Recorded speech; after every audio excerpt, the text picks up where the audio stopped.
Hey everyone, and welcome. Today, we're gonna buckle up and go on a trip around the world. But we're not looking at landmarks. We're diving into something way more exciting: how people celebrate. We're gonna explore some of the most incredible festivals on the planet, but with a little twist. So get ready to play along.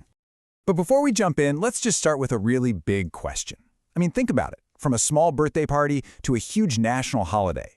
Why do we do it? What is that human drive that makes us want to celebrate? Just, keep that question in the back of your mind as we go.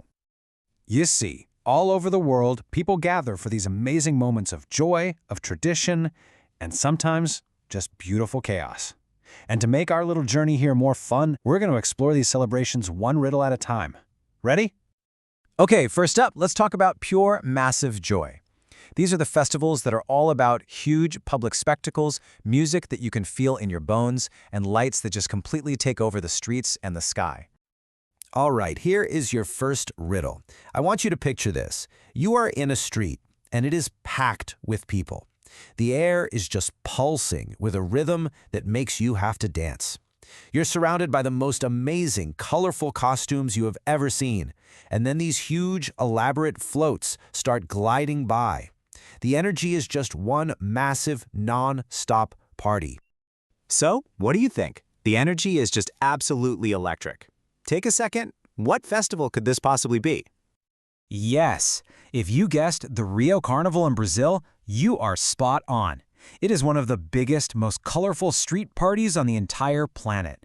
A true explosion of joy and culture. Okay, ready for riddle number 2? The vibe for this one is totally different. Picture homes and streets just glowing with the warm light of thousands of tiny oil lamps. You look up, and the night sky is crackling with beautiful fireworks. And all around you, people, friends, family, neighbors are sharing sweets and gifts. It's just this really beautiful, heartwarming scene. It's all about connection and light. So, can you guess this famous festival of lights? That's right, it's Diwali, celebrated by millions of people all over the world. It symbolizes the spiritual victory of light over darkness, good over evil. Just a stunning and really meaningful celebration. All right, for our next part, we're going to shift gears. We're moving from those huge public parties to something a little closer to home, but every bit as important. Welcome to our section on Feasts of Tradition, where it's all about history, family, and, of course, amazing food. Okay, riddle number 3. Picture a big dinner table, just overflowing with food. Right in the middle, a giant turkey. And the air is filled with people talking about what they're thankful for. Oh, and for a lot of people, you can hear a football game on the TV in the background. This one probably sounds pretty familiar to a lot of you, right? So what is this famous feast all about? Gratitude.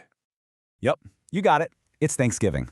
Now, its history is complicated for sure, but today, for most people, it's a day that's really dedicated to family, feeling grateful, and having a very, very full stomach. Okay, moving from one feast to a completely different kind of feast. For this one, imagine you're in a gigantic tent. You hear giant mugs of beer clinking together all around you. The air smells like sausages and pretzels, and there's this super lively German folk music playing. I mean, this party is famous all over the world. Do you know this German festival?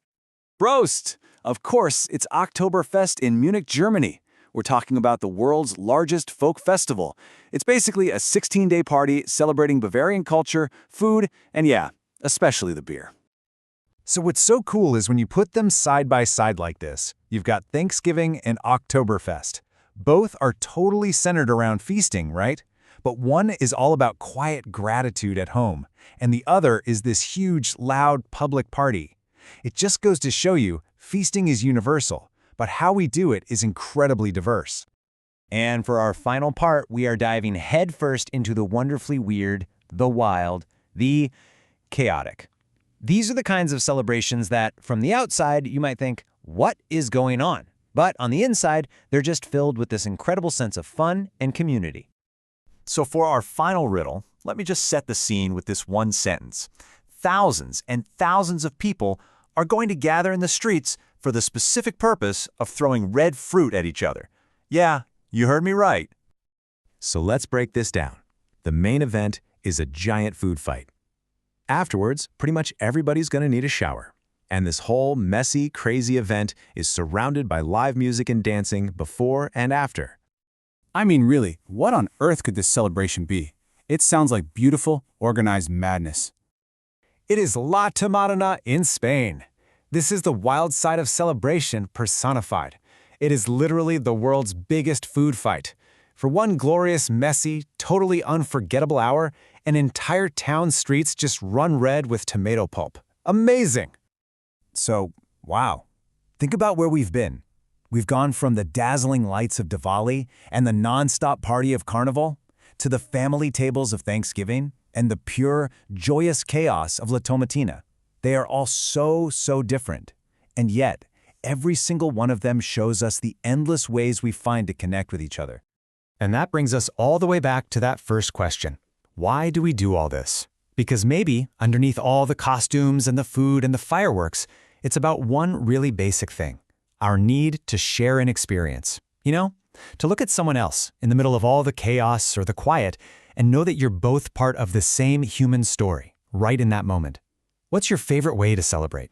Thanks for joining us.